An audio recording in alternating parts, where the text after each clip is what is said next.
Empire.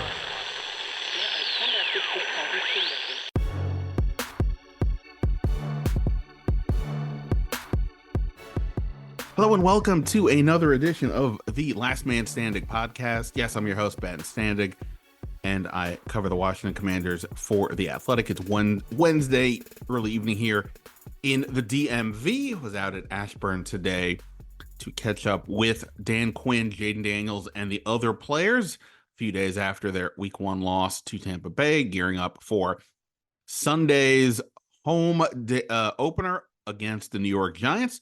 We'll get to all that in a moment. A couple notes out of today. In addition to that, our guy Logan Paulsen is back with me on the podcast. Of course, longtime NFL player. He is part of Washington Commanders website. He's a part of the radio broadcast. He's doing the sideline work there. He is part of the Take Command podcast and a whole bunch more. And so Logan and I talked, and as often happens, when Logan and I talk, we go long. So I'm going to break this up into two parts.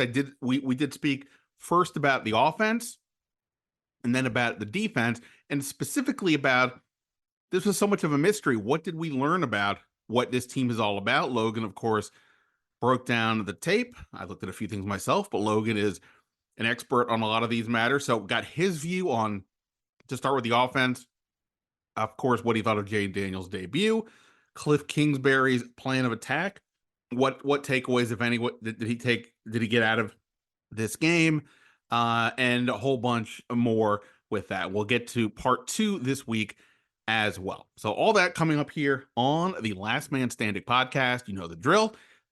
Appreciate it if you're just randomly dropping in. If you have yet to do so, please subscribe. Would be great. That way you won't miss any of the other podcasts. And of course, I encourage you to go back and check some of the recent ones we had, including my recap from Sunday in Tampa Bay. What else? On The Athletic, I wrote a story, some other sort of like notebooky stuff about following the opening game, including on Jayden Daniels and the pass rush being effective, yet not quite getting the job done. So you can go check that out on The Athletic and hit me up on X, Twitter, at Ben Standing. Okay, well, before we get to Logan, couple of notes today. Dan Quinn spoke to us. The Commanders continue to be, knock on wood, a pretty healthy team. One note today, Emmanuel Forbes, who we'd mentioned, or at least I mentioned, I think some others did as well, that after the game on Sunday, we saw him go into the x-ray room. Turns out he is dealing with a little bit of a thumb issue. Dan Quinn said he was going to wear a splint, but doesn't see it being prohibiting Forbes from playing in the game on Sunday. So there's that. I can already hear some of you going, making some snide remarks. Any event, Forbes will be out there when, again, Logan and I talked about the defense in part 2 of our conversation. Emmanuel Forbes, Noah Brown, who did not play in the opener, inactive. I asked Dan Quinn, and just to clarify, he's like, yeah, of course. It was like, hey, he just got here a few days prior, so we didn't rush him in. Sounds like, though, he could be he could be active this week, and I think Noah Brown is a pretty interesting guy for this group, because after watching the first game, right, and you try to figure out what do the pieces look like here, I keep coming back to, if Terry McLaurin is sort of your all-around receiver, and it looks like Luke McCaffrey has made good strides to be in a pretty good role. He was the second most receiver snaps behind McLaurin, just ahead of De'Ami Brown. I feel like Noah Brown, between his size, his blocking, and the playmaking capability, not that it's on the regular, but he did have some games last year where it showed like, oh, okay, he can really, help you out in that way. I feel like we may be trending towards those three as the top receivers, and yet Noah Brown hasn't even played yet.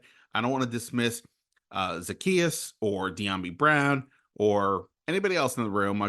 I'm curious to see when Noah Brown gets in there, what that starts to look like. Johnny Newton, Dan Quinn said he may be available for Sunday. At this point, I'm not assuming anything, considering, the journey we've now been on with him since he was activated for like day one of training camp, and then really we just didn't see him at all.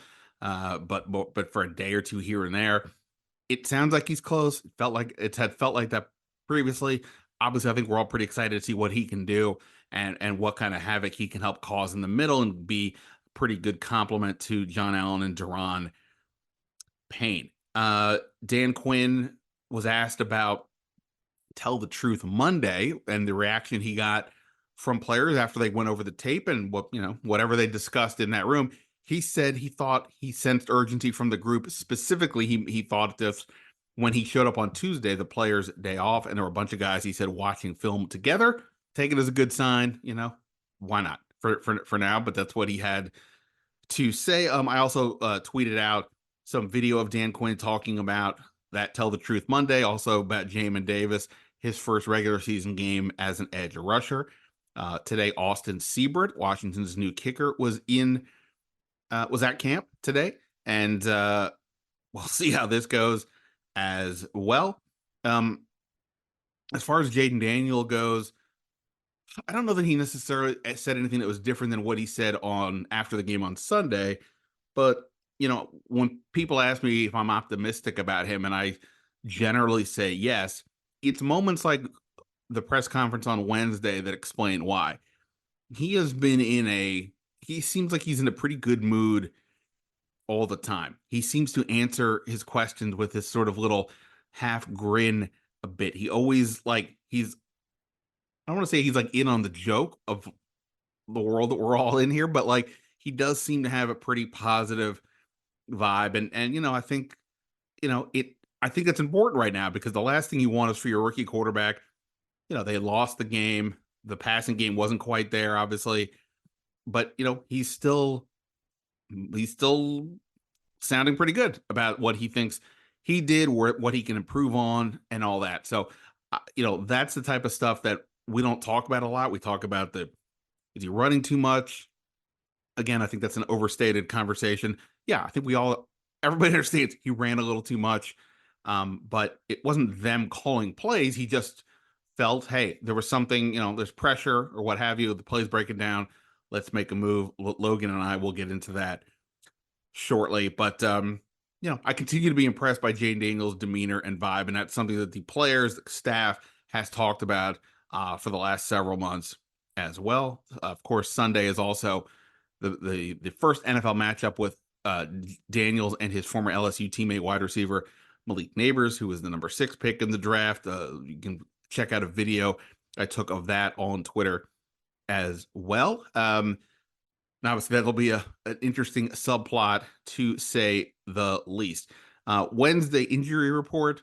I don't think there's anything here to really get into. Like I said, Forbes was a full participant. Brandon Coleman as well. We'll note though that Zach Ertz did not participate, but they just said it was for rest. And Johnny Newton was out today. He'll be back. He'll be in there tomorrow, and then they'll see how he feels later in the week. So also Tyler Owens was limited with an ankle injury. Otherwise, a couple other names in here, but they were full participants. Look, I think if you missed it, Dan Duggan and I, Dan's our Giants beat reporter, one of our Giants beat reporters for The Athletic. He and I spoke yesterday about this matchup.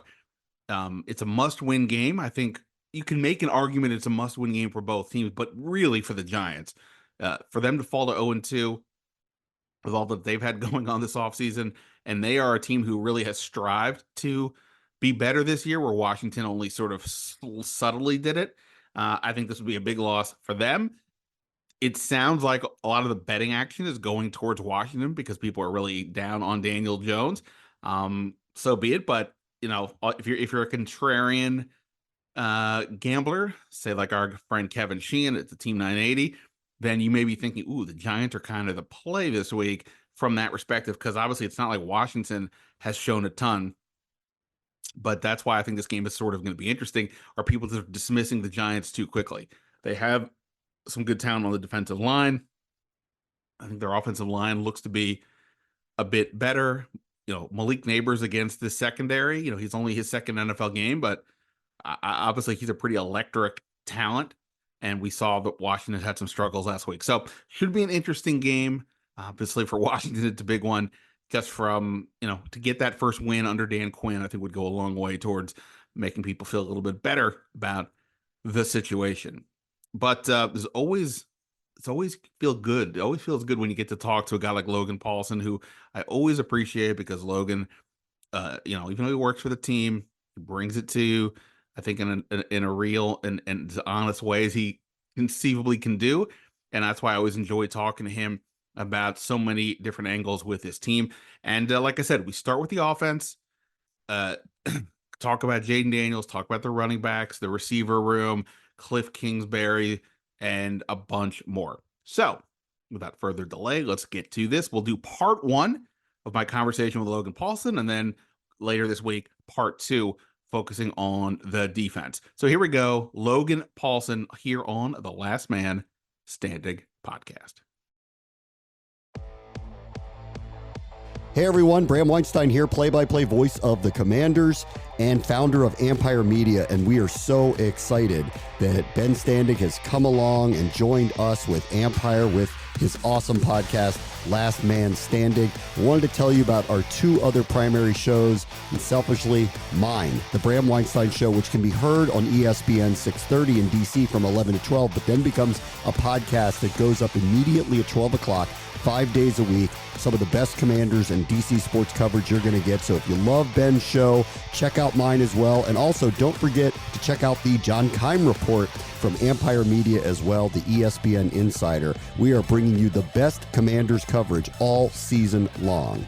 Be sure to subscribe to all three of our Empire shows, Last Man Standing, the Bram Weinstein Show, and the John Keim Report. All right, as I mentioned, Logan Paulsen is joining us here, fresh off of his regular season debut. Is that your official debut as the sideline guy, like for anywhere?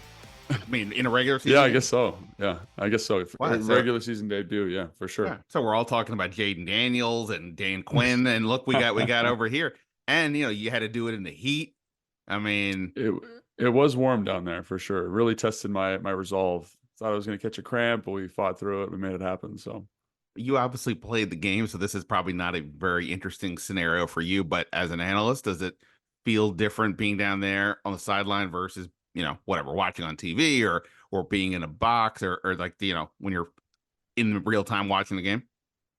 Yeah, I mean, it's definitely. I think the experience on there is really cool because you get to kind of feel the physicality of it. As you're walking the sideline, you can hear what the coaches are saying. You can kind of get a vibe for the energy of the team, which is really unique. So it's definitely like being like a wallflower down there. You get to see kind of the whole experience in a way that you would never get to see it if you're watching from the stands or at home. So it is pretty cool.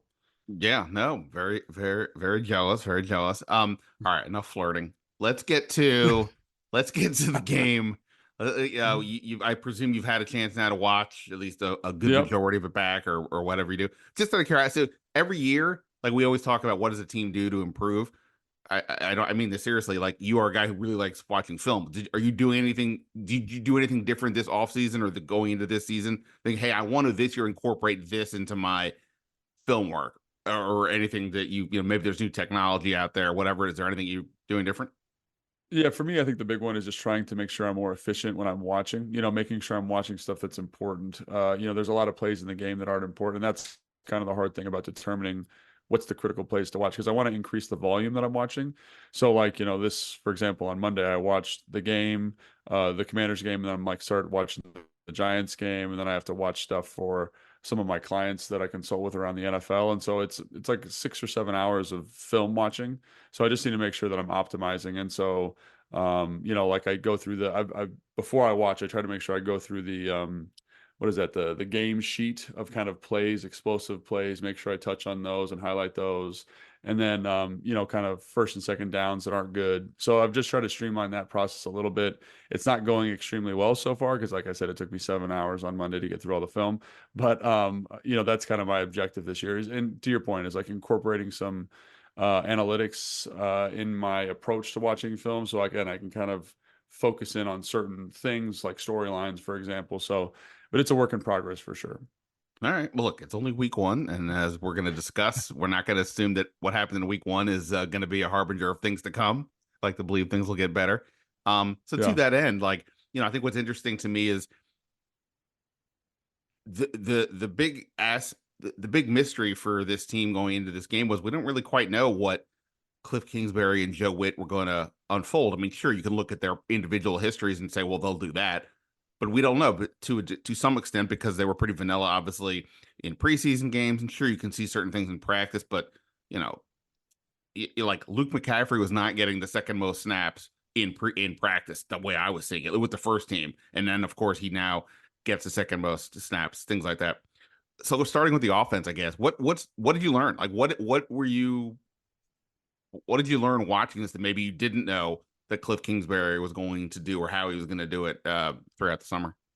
Well, the thing is, I'm not sure if we learned anything yet, like definitively. And what I mean by that is like when you look at what Cliff did, I think it fits what they were trying to, what they were expecting from Todd Bowles. So like, they didn't run a ton of motion. They kind of were in these static formations. They tried to go a little bit more tempo, kind of muddle huddle type stuff at the line of scrimmage. And I think we all expected them to do that. But I also think you saw this game plan that was designed to help Jayden identify coverages, identify matchups. And, one of the things you talk to quarterbacks about is some quarterbacks have been very vocal about, they don't like motion because it makes it hard to see the picture. It kind of clouds some of the stuff they're looking at. And so I really felt like the game plan for this week, because of what Todd Bowles presented, was to kind of give simple static pictures based and use formation, use tight ends and running backs to help identify the coverage so that Jayden Daniels could play a fast, efficient football. So I don't know if this is going to be reflective of what we're going to see for the rest of the year. I would expect, like, you were out watching practice. I think it's going to get more complicated. There's going to be more shifts. There's going to be more motions. There's going to be different personnel groupings because we saw that throughout summer. So I would expect to see that as we move forward. But I think, for this week, it kind of fit what Todd Bowles wanted to do. And now, like, I want more data points. I want to see more games, see how he attacks different defenses, see his approach each and every week, and then before I kind of definitively say this is what Cliff's offense is. But I think, for week one, it made sense to me. And so, like, did I learn anything about his offense that we didn't already know? No. I just think this was the style he chose to use in this week one matchup. Because Kingsbury has a history in the NFL, people they like to point to that and say they understand what a Kingsbury plan is. And a couple things are like, this doesn't seem like motion has historically been a huge part of his deal, and then he Sure. typically likes to leave the X receiver on one side, on the left side, and kind of not move it. We did see Terry a couple of times move around. One of the deep throws was with Terry starting off in the slot. And then you mentioned the motion is pretty minimal as a way you think to help Jayden there. So for the people who are screaming, oh no, it's just going to be a repeat of what we've seen before, is there we need to give it a few weeks, right? Maybe a month of the season, and then have a feel for how much he's going to follow his previous script versus, okay, no, like you said, practice things are a little bit different. There's going to be more variance. Yeah, I mean, that's what I would say. I think, when I played in the NFL, every team I was on, it took, I don't know, 3 to 4 weeks, 4 being generous, 3 being kind of accelerated, for the staff to kind of figure out like what we were good at, as a team. Like, oh, they go into the season with a certain expectation. Oh, well, we're going to be an outside zone team. We're going to run this type of play action pass. And you realize, oh, well, the receiver's not really good at running this dig. So why are we going to have him run a dig? Let's have him run a comeback. And then you kind of say, we're going to call more comebacks. We're going to call more blaze outs as opposed to digs. And you just kind of feel the offense out. And so, maybe as they go, Jayden's a little bit more comfortable. He handles the motion a little bit better. You can do some different stuff. So I think it's still so early. I think they're still going to figure stuff out. They've got a lot of really smart people in there with very diverse football backgrounds. Like, I think about, Brian Johnson coming from Philly. I'd expect to see more of that Philly run game kind of matriculate in as we go. Obviously the run game coordinator working in San Francisco, I'd expect to see some of that influence pop in. It's just, I think it's hard week one to be super diverse because you don't really know what the other team's going to do and how they're going to line up. And so, like, that's one thing as an offensive coordinator that you're always kind of negotiating is, like, what do I feel comfortable calling based on the defense's reaction? Because you're always anticipating a certain reaction from the defense. And if you don't know what they're going to do to certain motions or know what they're going to do to certain shifts, like, sometimes that can be deleterious to your offense. So I understand the approach week one, but I do think that it'll get more complicated and more nuanced as we go. Because I think, again, if you look at 2021, they're not the Miami Dolphins of 2022 in terms of motion and shifts, but they do use those tools quite a bit to kind of find offensive advantages. And I would expect Cliff to do that. And again, like I was really impressed with him in summer, so I'm going to give him a couple weeks, right? And I think that's the other thing is when you look at some of the situations they were in terms of second and long, third and long, and the consistency with which they were in those situations in the game, it really hampers your ability to get into certain elements of your offense. So I think, again, as the offense grows, as they identify what they're good at, what they're bad at, as they become more efficient, I expect to see more complicated stuff. All right, a couple things. First off, I think I was at a couple of blaze out parties in college. I'm sure UCLA didn't have these things, but I think I recall some of the things. And then you just dropped the word deleterious for kids. That means Oh yeah, causing harm or damage. I just had to look that up myself to make sure that the UCLA education just showing there. Wow, that's popping through. Yeah. honestly, that's got to be the biggest word any football player not named maybe Steve Young has ever used in analysis. That was quite impressive. Um, Okay, so let's get more specifically to Jayden Daniels debut. Look, if people have insane expectations that he was going to walk on water game one, I mean that's shame on you. That said, what was for you? Just what was the most the best thing you saw? What was the most positive aspects of what he did this week? I mean, I think obviously the most positive thing that he did was just his athleticism and how like even when he's not seeing it or feeling the coverages extremely well, like you're still in the game. Like you're still able to run an efficient offense. Like even when he's not at his best, like we've seen him in training camp and we've seen him in the preseason, just when he's like locked in, balls out, good timing, good rhythm, trusting your feet, trusting the understanding of the receiver and their depth and the understanding the positions of the defense. We've seen that. But when we're not necessarily feeling that or we're feeling a little bit rushed, man, I mean, I think he scrambled for 6 first downs, right? And some of them were versus completely unblocked pressure. So I think that to me is really encouraging is you have a tremendous floor in this offense just with him at the position. And I think that's one of the reasons that a lot of teams are gravitating towards quarterbacks that can move around a little bit is because it gives you this awesome floor. So I think that's probably the thing I'm most excited about with him is that you can do a lot and you can survive a lot with him. And he does have this great composure about him. And he didn't take any tremendously big shots, which I also like to see. Like he's sliding, he's trying to get down. He's not trying to hit, grand slam home runs every time he runs the football. So all of that stuff around his athleticism, I was excited to see. Um, yeah, I think fantasy football players know this very well that if you have a running quarterback, I'm not saying he's a running quarterback, but a quarterback that runs, let's just say, that it raises your floor significantly versus if you're just relying on the quarterback to throw the ball to get his production. And we did see a lot of that. And look, Dan Quinn said it. I think we all probably agree. 16 carries is going to be too much. Yeah, week in, week out. But as he showed in the preseason, he didn't turn the ball over. Now, I guess let me rephrase that. He did technically fumble the ball twice. So let me not pretend that didn't happen. But at the same point, in terms of at least passing the ball, he wasn't putting it up for, into traffic too much. He was pretty conservative in terms of that. And that's something he's shown all year. And I think for a rookie quarterback, that's a big deal. You don't want to put the ball in harm's way no matter who you are. But you can see the rookie get like it feels like to me, I guess, that throwing into traffic can be more concerning than running the ball a little bit, maybe too much in your first game where you're like, and it felt like there were times where there was like any sign of pressure. He just seemed to take off a bit much. And that's something I guess you gotta work on. So that said, he ran the ball all those times. Some of them were designed, some of them weren't. What did you think of his choices there? Was there any pattern as to why he ran as much as he did? Yeah, I mean, I definitely think like when you're scrambling that much, again, I kind of alluded to this already. Like, I don't think he was seeing it, or I don't think he was as confident with some of the spacing as like I thought or expected him to be. And again, it's week one matchup against a very complicated defense. So you get in modes where you're like, am I hot? Do I need to scramble? Is this a window that I can fit the ball into? And I think I'm really grateful for this game for him that it happened week one because I think the film is going to be an excellent learning tool to say like, hey, you got this out here to Terry. I know it's a 5-yard out. I know you're feeling a little bit of pressure, but if you trust your feet, get to the top of your drop and let this thing go, like this DB can't make the play on the ball. Like this is NFL open. And I feel like there was probably, I don't know, on his scrambles, I'd say 4 of them, 5 of them kind of fell into that category for me where I'm like, we're too fast with our read. We're trying to get to the second part of this too quick. Let's let the first part develop. Let's get the ball out. And I thought there was a couple opportunities to Terry where I'm like, man, like throw this football, like let it go. And I understand like it's your first game. There's a very steep learning curve. And this is not to say he didn't play well. I think he played fine. I think he played fine. I think there's areas for improvement. And I think that's one area I'd point to is like, hey, we've seen your arm talent, we've seen your quick release. Like you have the skill to make this throw, so let's make this throw. There's another one where they're running like a dig concept. I think I mentioned this on the Take Command podcast with Craig Hoffman, and they're in like trail technique right behind the dig. And so a dig is like a 12-yard in cut, and usually with the dagger concept, there's like a quick through coming with it, or like a clear out route. And the clear out route is dead like 90% of the time.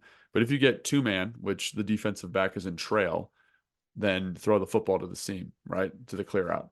And there was a perfect example of that to Terry. And, he's looking at it and he just didn't let it rip. And I think and he scrambled for a first down. He scrambled 15 yards, but the other one is a touchdown probably, or an explosive play, more than 60 yards.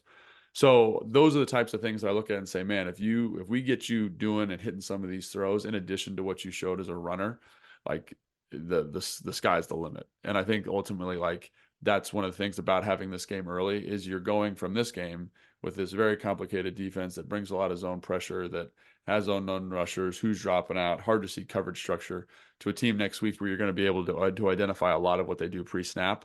And I think he's going to be way more efficient in this regard. So I think, again, like much like Cliff was kind of trying to cultivate a game plan for a very complicated defense to make it simple for Jayden, I think this complicated defense is going to show him a lot of what he can do, and show him a lot of what he missed, and lead to a better performance in week 2.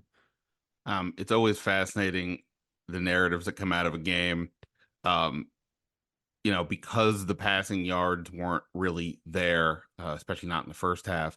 There was like some faction out there going, oh boy, Kingsbury just way too conservative. He's just having him throw the ball near the line of scrimmage the whole time.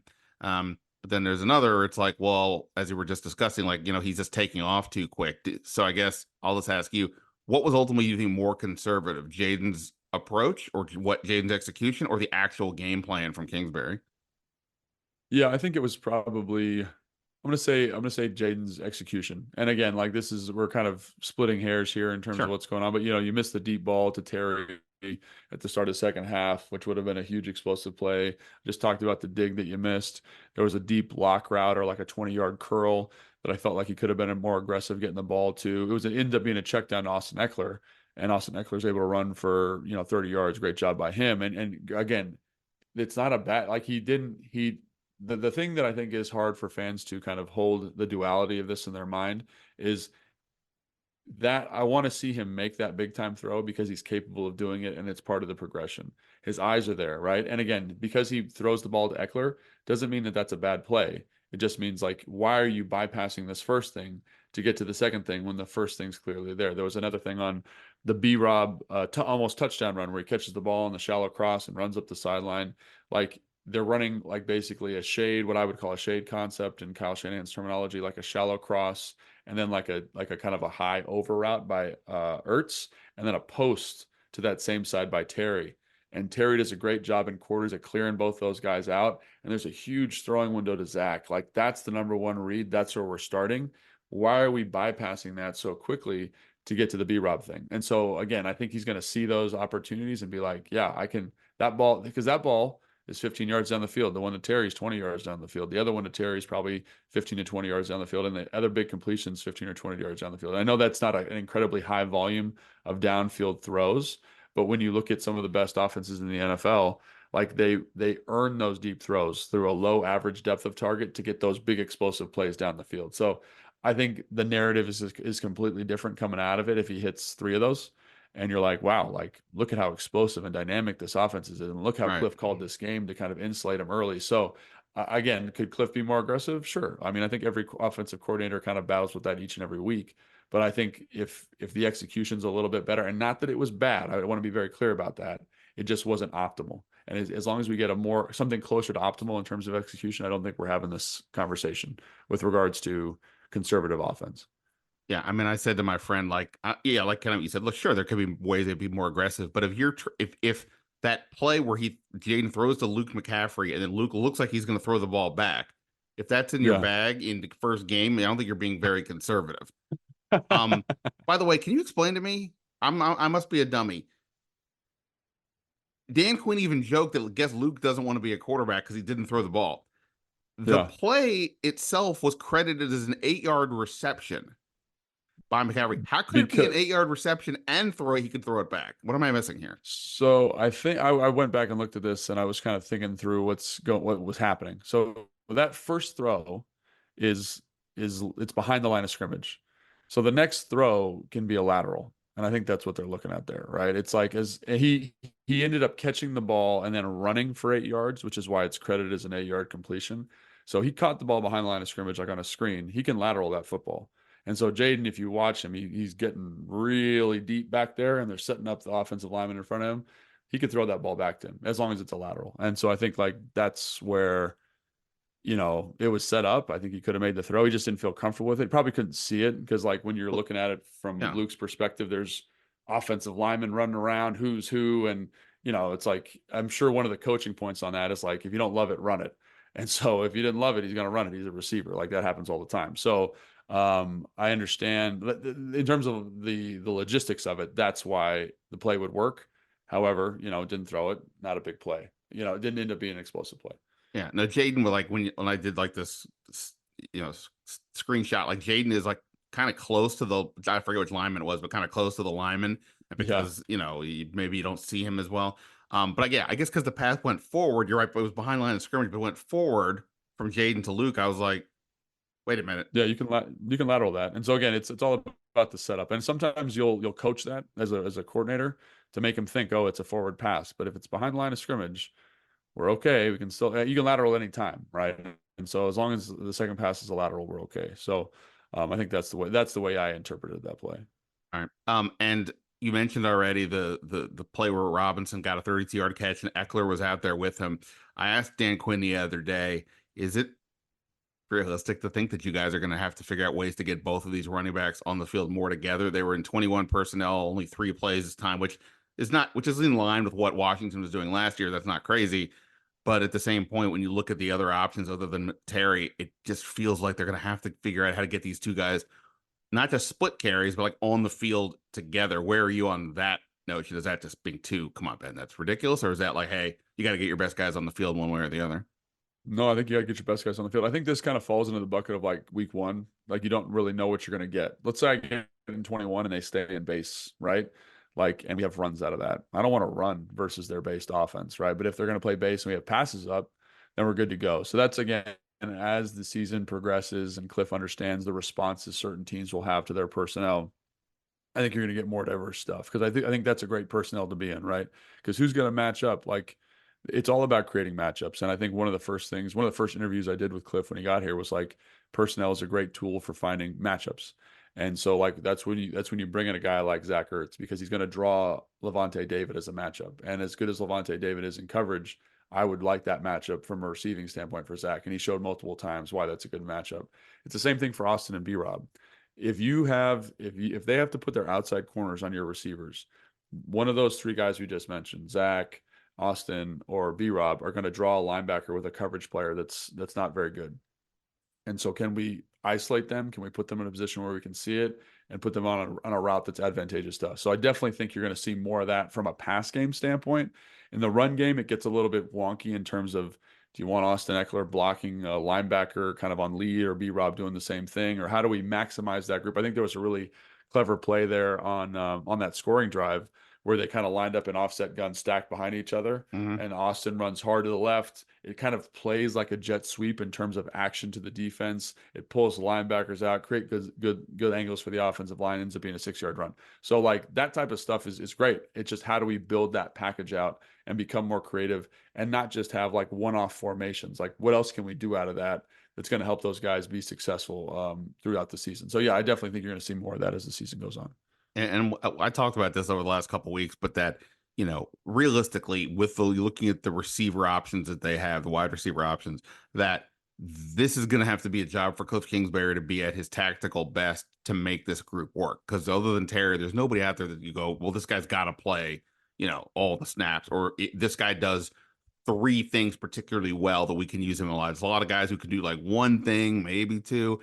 And to have these running backs be a factor, sure, maybe the passes are a little closer to the line of scrimmage, but maybe that's also going to help open the play up down the field, because now all of a sudden, whether it's they're keeping a third linebacker in or dropping the safety to help, whatever, that it's stuff like this that, like, yeah, it may seem I don't know, conservative is the right word, but it may seem a little too small-minded in terms of big plays, but it's actually maybe what's going to be the best effect to get them the bigger plays, because again, individually on talent, they may just don't, I don't know if they have enough. Yeah, I think it's going to be, again, it kind of goes back to that thing I was talking about, like what is an offense good at through the first 3 or 4 weeks of the season. And again, then you're going to go through another iteration where you change that one more time. And I think this kind of falls into that bucket for me. I think they got to figure out, to your point, like what's best for this team. Are they maybe they got to get into different personnel groupings and run the ball and then become play action and start looking like, more Kyle Shanahan as opposed to Cliff Kingsbury. Or maybe they say, hey, we can spread it out with these personnel groupings, and when we spread it out, we get really good matchups outside, and we trust Jayden Daniels to make the right decisions. Who knows? But I think all of that decision-making process is going to help those receivers be maximized. You know what I mean? Like, what's Noah Brown's role when he's healthy? Like, what's Zacchaeus' optimal role? What's Luke McCaffrey's optimal role? And I don't think that's been really determined yet, because obviously that Jahan Dotson trade happens really late in the offseason. And, I think there was a period of time when they were expecting him to be the number 2. And obviously now we're kind of, we're not in panic, but we're moving chairs around and moving pieces. And that movement comes with a little bit of uncertainty. So, like, as the season goes on over the next couple of games, I think they'll find out, we really like OZ on these couple of routes, or blocking in this way. We like Noah Brown in this way. We like Luke McCaffrey in this way. Or maybe we like Jamison Crowder in certain situations. Obviously, got a ball in the game. So I think that's something that'll come as they kind of have a better understanding of, again, what this team and what the receivers specifically can do well, and how to maximize that group.